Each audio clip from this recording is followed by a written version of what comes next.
Welcome to Eye on You. In this episode, we are joined by Legislative Council member Mr. Lee Kwong-yu Ken for an in-depth conversation on a question many people in Hong Kong are asking right now. In the age of AI, what does it take to stay employable and to move upward? From upskilling for workers aged 30 to 50, to the vocational and professional education and training, and the idea of IT training bases in the Northern Metropolis, we will look at how the government, schools and businesses can work together to prepare the workforce for the next wave of change, energy security, and how the technology development connects with the national security. I'm Eunice Young. Stay with us. Hello, Ken. Hello. Welcome to our show today. Thanks for inviting me. Yeah, so I know you're an advocate for workers, their benefits, and how are they going to face the new technology wave, such as the AI. Everyone is using AI, especially for a lot of employees. So how are you going to see the technology and employability? Because lots of them fears that they fears that their job will be obsolete. So how do you seize the problem, and what do you suggest that they can do? Well, this is actually a big topic because when we talk about the digital transformation, everybody is worrying. Because I can take an example of how it happens in the corporate world. So why people are fear about it, normally is because they don't know how this is going to impact them, what's going to be changed, and how and when. So normally when we do digital transformation in a corporate, 1/5 of our time takes into the change management. So we have to properly involve the people from the very beginning, so they will understand how this is going to happen, who are going to be impacted, how this is going to be impacted as well. So when we know these kind of things, they will settle down. They know, okay, so somewhat if this is going to happen, something can help me from my work, and then I'm going to be good with it. And with these kind of change management happening, the people will be more willing to participate in the journey together. So I think this happened also in AI, right? So when people know this is going to help them, no matter in their daily life or in their work, and this is going to bring them some advantage, they will join them. So it's more on the why, what, and how, and who. So when we are able to answer all these topics, things will be good. So how about the working population? Because if AI is going to replace some of our job duties, then maybe the work population will be going less. Less people can join the workforce, and of course, if we talk about the employability, education is one of the factors. Are they going to rejoin the workforce with higher technology skills and the AI skills? So how do you seize the problem, and what do you think about the working population? Will it be reducing, shrinking, or it can expand in somehow? Okay, I'm going to change the concept a little bit. So instead of how this is going to impact their work possibility, right? So because the world is changing, every moment is changing. So the people who can adopt the changes survive, right? I can give you some examples. So when the first car come on board, landed, the coachman, the job is going to be reduced. But there comes another new opportunity. So the drivers comes. So things are changing from time to time. So we can't just stay in our past work. And same for the working group. When new technology comes, I think the best thing they have to do is to adopt the skills, make it to be a tool of them. And this is what we call the employability. If you are capable to catch up all these kind of new skills and become your skills, then even there's less opportunity outside. We have a new term, OPS. So it's one person, OPC, one person company. So even if no people is going to employ you, you can employ yourself. So this is the new things of when we say employability with these kind of new AI capability. You mentioned something about the black box system before on the AI, but I think this is something we need to think further because sometimes it's black box. It thinks it itself within the same system. But sometimes it can crawl outside. It also interact with the outside world. So how are we going to see to balance the fairness and the accuracy of all the details? Okay, this is another huge topic, I would say. But let's make it shorter to keep it within this section. I think when we talk about the transparency, it is a double-edged sword, right? If we need AI, it comes with the big data. And if we need the big data, and if we want to make it personalized, if you need the big data to provide you some information or help you to automate something that you are doing, you need to feed them a lot of information. So it's gonna be transparent, by the way. Otherwise, you won't be able to get what you want. So, and on the other hand, if you provide all this kind of information to them, you don't know how they're going to use it. So I think it's really a double-edged sword. You can't just keep saying, okay, I want to have my privacy, so I don't want to give you anything. If this is going to happen, AI doesn't work for you. So very interesting topic, and I think interestingly, in the previous world, when we talk about the technology, we will normally have all the rules written down, right? We make sure that the program is run as per what we program them. We write all the rules, say, after you do this, you do that, A, and then B, and then C. It's all programmed. But now, nowadays, the AI, these kind of automation, they are going to make use of the previous data to predict what will happen and then give you the best advice, right? So I think this is a very important thing, like the accountability goes where.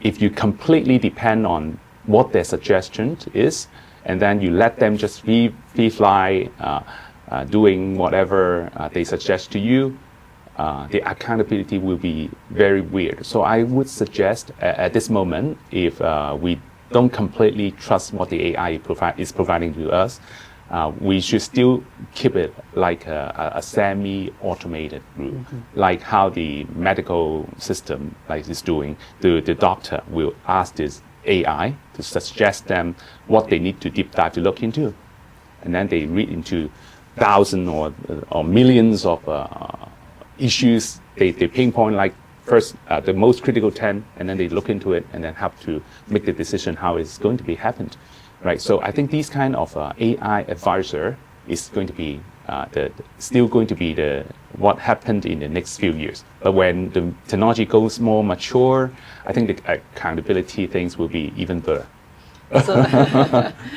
So I think many people also concerned about the oil price in Hong Kong, and I think Hong Kong is one of the most expensive, like the petrol, the price, the cost of the petrol.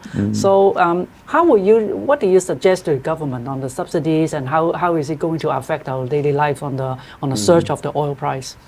I think how they react recently for the $3 per liter of oil is somewhat just a short-term reaction, and I think this is the most effective way at the moment.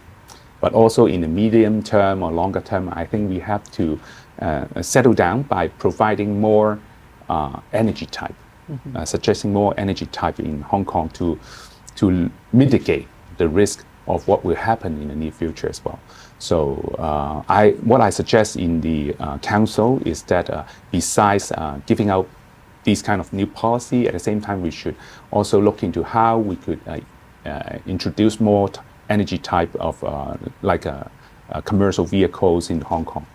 Yeah, a couple of days ago we have the National Security Day for the year. It's a year big project for the government, and I think one of the security threat is the energy security. So how are you going to see that even in LegCo or the government should promote more on this issue? I think these kind of energy risk may be a little bit too high level for the general public, but so we may not need to really draw a lot of their awareness on it.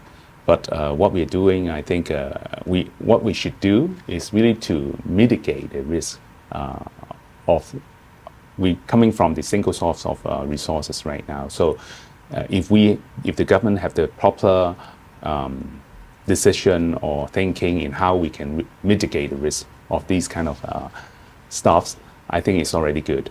But at the same time, what we just mentioned is that how we can make sure these kind of subsidy the government is giving to the oil company really can goes to the end user. I think this is a more important question, and I don't know how they're doing right now, because I don't feel like the oil company is now giving the breakdown on how they set up their price, the oil price. But I think the government really should look into it if they're going to do some subsidy to the government, to the gas company. I think they should request the gas company to provide some sort of simple breakdown on how they're going to use this subsidy down to earth, instead of what they just do it right now. They just simply close their eyes and then give $3 per liter to the oil company. Yeah, I think to keep it stable is the key point. True. Especially later on, we are also developing the INT, the Innovation Center in Hong Kong, and I believe that the more AI or maybe some powerhouse will be located in Hong Kong as well. So I think for the energy aspect, it's more on the price and the supply. True. And whether we have enough supply for the Northern Metropolis. I think maybe this will be one of the concerns that the government should research on, and to see how is the future and what's going on for the later on world for Hong Kong. Correct. Yeah. And also for it, I think you attended the National Security Day and the conference, the forum as well. And so just now we talk about technology a lot. So how do you see technology is a form of employability? Do you perceive that the relationship between the technological advancement and the national security, should they be interlinked? Yeah, I think as per what I previously mentioned, is something similar. It's a double-edged sword, right? So the more we see the technology going to advance, the more we should leverage on it, no matter on how the government is going to provide better service to the citizen or whatsoever. It also brings in another side, which is the potential risk that this is going to bring to everybody, including the network security or whatsoever. Because even like a corporate, they have to put this kind of risk. Importantly, they have to have these kind of risk appetite. They have to do a lot of risk mitigation plan.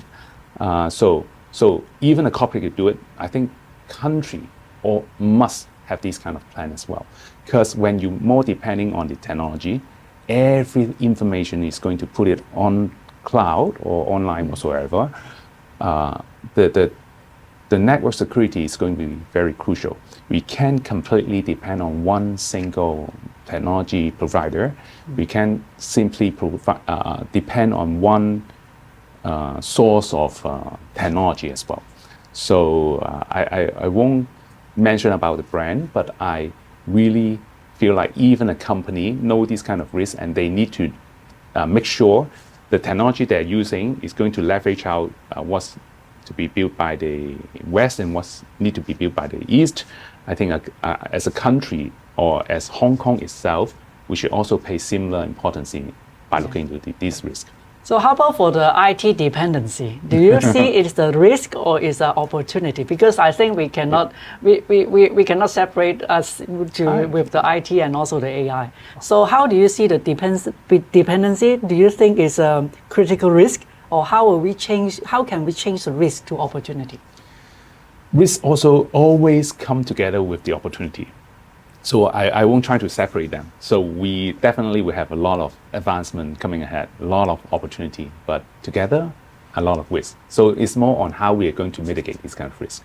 Okay, thank you, Ken, for coming today. Thank you. And we learned so much about AI, about the employability, and what's going on with the AI world, with the new employment trend. So thank you again, Ken. Thank you. So We'll see talk you again next later. time. Okay.